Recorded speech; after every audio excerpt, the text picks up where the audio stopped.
Hello, it's Alex. Today I'm going to show you how to make some trench themed bases for your miniature games. So you're going to want to use some texture paints and stuff. I'm using AK here, seen on screen. You can use other companies. I just prefer the AK interactive stuff because for the price of a big tub compared to the likes of GW. So I'm using this terrain texture paste as more of a binder to put the planks on for the trench bases. Now you can use coffee stirrers. They're a bit smaller, thinner, easier to use, but I prefer popsicle sticks just because I like the thickness of them. And yeah, just clip them, use a knife, a file just to kind of get rid of that texture, add some scratches to make it look like actual wood. I know there's actual better tools out there you can use to make it look even woodier, but I do not have that.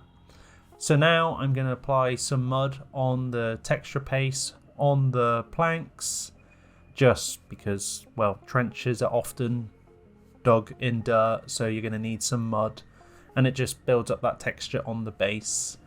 And then I'm going to sprinkle on some kind of gravelly stuff. It doesn't have to be that. Some people use cat litter, stones, sand from outside, but I'm just using this Army Painter war debris kit I use for quite a few of my bases because it's nice. It adds a bit of, once again, texture. Bases look better when they have different kind of layers and stuff. So think of onions and ogres.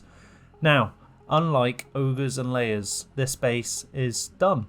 So now there is all dry, and now I'm going to prime it. I just primed it black with a bit of grey sear. Like, you can prime it however you want. I wasn't going for like a full-blown Zenfil highlight because I'm going to paint over it, but I just wanted to kind of see where everything was. So there you can see it on screen. And now we're going to apply some contrast wildwood.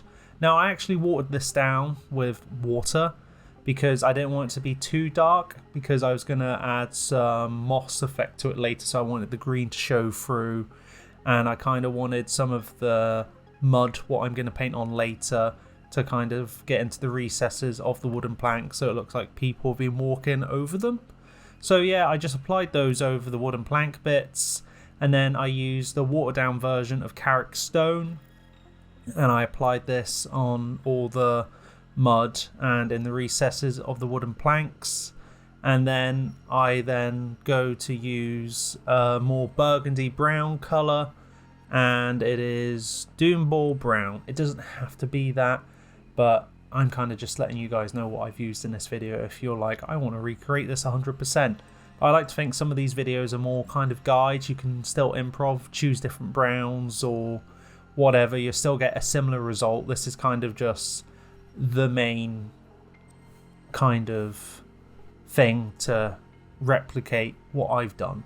So then I am using the Dirty Down Moss effect. I water that down because I find you get a better effect, it spreads easier, and it doesn't go just gloopy and thick like some people use the Dirty Down Rust, but they don't thin it down and it just goes kind of thick and blotchy, and I'm not a big fan of it. So there you see it's all applied, but now the magic of streak and grime. So you're probably wondering, how do I use that? It's quite simple. You just apply it, you let it dry, you can leave it, you can then wash it off with white spirit on a sponge, you can wash it off with a sponge then white spirit. I actually have a way more detailed video on using streak and grime, so there'll be a link up there for you. So here I'm just using makeup sponges to rub off the excess streak and grime while it's still drying, and then I apply a bit of the white spirit, like AK sells it in like little tubs, just to kind of wipe it off a bit more. And then that's kind of brought everything together. And then that is the base nearly done, and then we just have to go for a dry brush. So I would use Ushati Bone.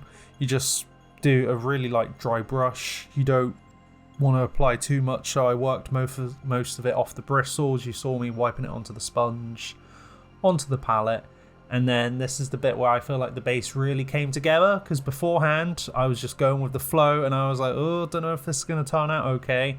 but I was really thankful that a good old-fashioned dry brush to bring it all together really picked up all those details and textures, what I was speaking about earlier on in the video when I kept saying depth and texture. And now hopefully you can see it all come together, and you see the wood, you see the different types of mud effects I applied, and like the bits of battle grit.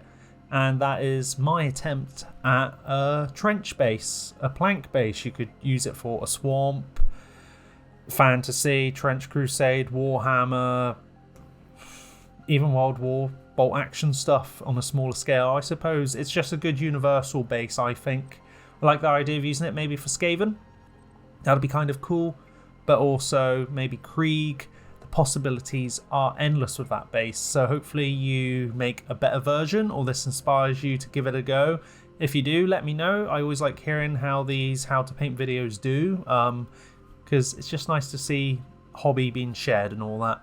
But if you've liked this, if you could like, comment, subscribe and all that jazz, I would greatly appreciate it. Until next time, keep it easy in life and hobby.